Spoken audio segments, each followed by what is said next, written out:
Suamiku, tolong aku. Kata-kata yang muncul dari slip giok disertai dengan cahaya yang bersinar terang. Tidak hanya Xiaoyan dapat melihatnya, tetapi semua orang juga dapat mendengar dan melihatnya.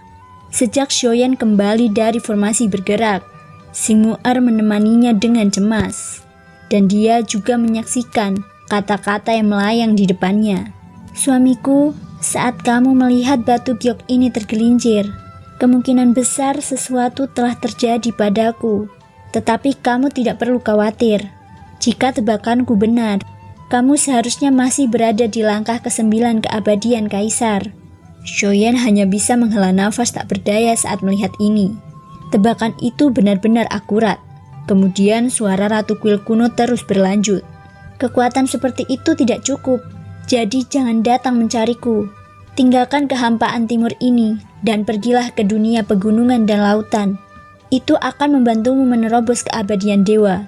Xiaoyan mengerutkan kening, dan kelima jarinya semakin terkepal saat mendengar ini. Pergi ke dunia pegunungan dan lautan, Taisu telah menyerbu dan membantai semua makhluk hidup di kehampaan Laut Timur. Apakah kamu ingin aku terus meninggalkan dunia sensi untuk terus berlatih? Kapan kekuatanku akan menyusul? Selain itu, apakah sensi punya waktu untuk menungguku, menerobos keabadian dewa? Situasi saat ini sudah sangat mendesak, tetapi karena kekuatannya tidak cukup kuat, sehingga dia merasa bersalah di dalam hatinya. Untuk menunggu perkembangannya, banyak makhluk hidup senki yang tumbang, dan bahkan Ratu Kuil kuno sendiri juga jatuh di tangan Taisu. Kamu tidak perlu menyalahkan dirimu sendiri. Semuanya sudah ditakdirkan. Banyak kemungkinan tebakan telah kubuat. Hanya kamu yang bisa mengubah hasilnya. Tapi mungkin di masa depan, aku tidak bisa terus menemanimu. Xiaoyan, meskipun kamu adalah kehidupan Susang sebelumnya, tapi aku sangat menyukaimu. Sayang sekali, aku tidak memiliki kesempatan untuk menjadi istrimu lagi. Mungkin ini takdir. Ini adalah takdirku. Jika suatu saat kamu benar-benar tumbuh menjadi cukup kuat, kamu harus membalaskan dendamku. Aku mencintaimu. Jangan lupakan namaku dalam hidupmu, Nanfu. Di akhir kalimat, Xiaoyan mengerutkan keningnya. Apa yang terjadi pada Ratu tidak dijelaskan secara rinci pada slip giok ini. Semakin Ratu mengatakan ini, semakin Xiaoyan enggan untuk pergi lagi. Itu hanya Sukian Taiyi. Mengapa aku harus pergi lagi? Apakah Taisu benar-benar kuat? Jika kali ini aku pergi, Ratu akan benar-benar jatuh. Pada saat itu, bagaimana aku harus menghadapinya? Ini bertentangan dengan jalan kultivasiku sendiri. Tidak peduli apa, aku telah memilih Tao melindungi, gumam Xiaoyan. Nanfu, siapa dia? Kenapa aku tidak mengenal wanita ini? Xing Mu'er menatap Xiaoyan dengan marah dan bertanya, kamu mengenalnya? Nanfu adalah nama Ratu Kuil kuno. Xiaoyan menjawab sambil tersenyum pahit. Xing Mu'er tiba-tiba menunjukkan ekspresi terkejut saat mendengar ini. Ratu Kuil kuno? Apakah suamiku memiliki pesona seperti itu? Bahkan Yang Mulia Ratu telah jatuh cinta padamu. Sepertinya kamu tidak akan punya waktu untuk menemaniku di masa depan. Xing Mu'er menunjukkan ekspresi sedih. Yang Mulia Ratu hanya bercanda. Seperti yang dia katakan, dia pernah menjadi istri Yang Mulia Susang, dan tidak ada hubungannya denganku di kehidupan ini. Selain itu, bukankah aku pernah berkata bahwa aku tidak akan mengambil istri lagi? Xiaoyan mengeluarkan tangannya dan mengusap kepala Mu'er, lalu mencubit hidungnya sambil terkekeh. Hanya saja, sekarang Ratu dalam bahaya. Jika aku terus menghindarinya, aku hanya akan merasa menjadi pengecut. Meskipun Taisu sangat kuat, aku yakin Sensi juga tidak lemah. Bagaimana mungkin? Aku bahkan tidak bisa melindungi Ratu dari tangan mereka. Jadi aku harus menyelamatkannya.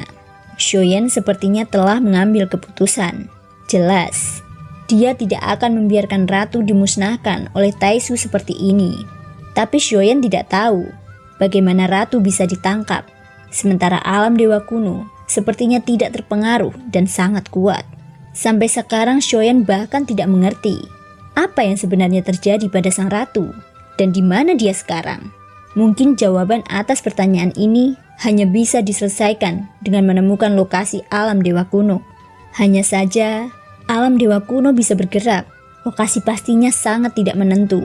Jelas memiliki kemampuan untuk menyembunyikan dirinya sendiri, sehingga tidak mudah untuk menemukannya, kecuali ratu meninggalkan petunjuk arah. Segera kekuatan jiwa dari tingkat domain Shoyen menyebar. Dia terus mencari di bintang limbah ini, dan pasti ada beberapa petunjuk di dalamnya, seperti yang diharapkan oleh Shoyen. Setelah beberapa saat, dia menemukan formasi bergerak yang masih rusak di bintang lembah ini. Dilihat dari formasinya, itu adalah hasil karya dari alam dewa kuno. Shoyen segera memerintahkan tahanan roh untuk memperbaiki formasi bergerak tersebut. Namun Shoyen tidak terburu-buru untuk pergi. Kini kondisinya belum pulih sepenuhnya. Situasi Zhao Yueli juga tampak sangat buruk. Kekuatan bertarung yang dilepaskan Zhao Yueli pada akhirnya sungguh luar biasa. Dan jelas, itu sangat menguras tenaganya. Serta 50.000 keabadian dewa dari dunia iblis kuno juga kelelahan. Mereka semua perlu istirahat dan memulihkan diri saat ini. Shoyen melambaikan tangannya untuk membentuk area penutup di sekelilingnya. Kemudian dia melepaskan sumber daya di lautan 10.000 roh pagoda emas dan memberikan pemulihan kepada semua orang sesegera mungkin. Jika tidak, maka semuanya akan mengering di bintang limbah ini. Segala sesuatu di bintang ini telah habis, dan Shoyen hanya dapat mengandalkan perbekalannya sendiri untuk pengisian dan pemulihan. Pada saat ini energi yang melimpah langsung menutupi semua orang. Semua orang menoleh ke arah Shoyen, dan masing-masing dari mereka mengerti. Setelah menunjukkan rasa hormatnya, masing-masing dari setiap orang segera duduk bersila tanpa penundaan.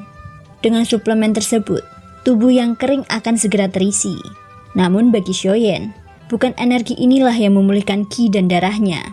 Sebaliknya, dia hanya bisa mengandalkan dirinya sendiri, dan dia akhirnya bisa pulih seiring berjalannya waktu. Meskipun konsumsi pertempuran ini mendekati batasnya, namun tubuh keabadian fisikku telah meningkat. Jika keabadian fisik dapat menerobos ke alam leluhur, dan kemudian bergabung dengan klon Yuanzhen, aku bertanya-tanya, apakah kekuatan keabadian fisikku bisa mencapai tingkat dewa kuno? Gumam Shoyen. Meskipun ranah tubuh aslinya sangat penting, namun jika kekuatan tubuh keabadian fisiknya dapat ditingkatkan lebih lanjut, maka kekuatan tempurnya juga akan masuk peringkat teratas. Ketika saatnya tiba bagi Shoyen untuk menerobos keabadian dewa, kekuatan bertarungnya mungkin mampu melawan ahli tingkat ketiga keabadian dewa, atau bahkan tingkat kelima. Tentu saja, ini hanya pemahaman Shoyen saat ini. Setidaknya tidak ada pertarungan nyata dengan Suqian Taiyi. Kekuatan keabadian dewa tingkat kelima sudah sangat kuat. Jika bukan karena pembebasan Suqian Taiyi, jelas mustahil bagi Shoyen dan Zhao Yueli untuk pergi. Suqian Taiyi, monster tua ini memiliki perhitungan yang sangat mendalam. Dia pasti punya rencananya sendiri untuk membiarkanku dan Yueli pergi. Sekarang hampir pasti dia sudah mengetahui identitasku. Tapi yang tidak dia yakini adalah apakah aku tubuh asli atau tiruan, gumam Shoyen.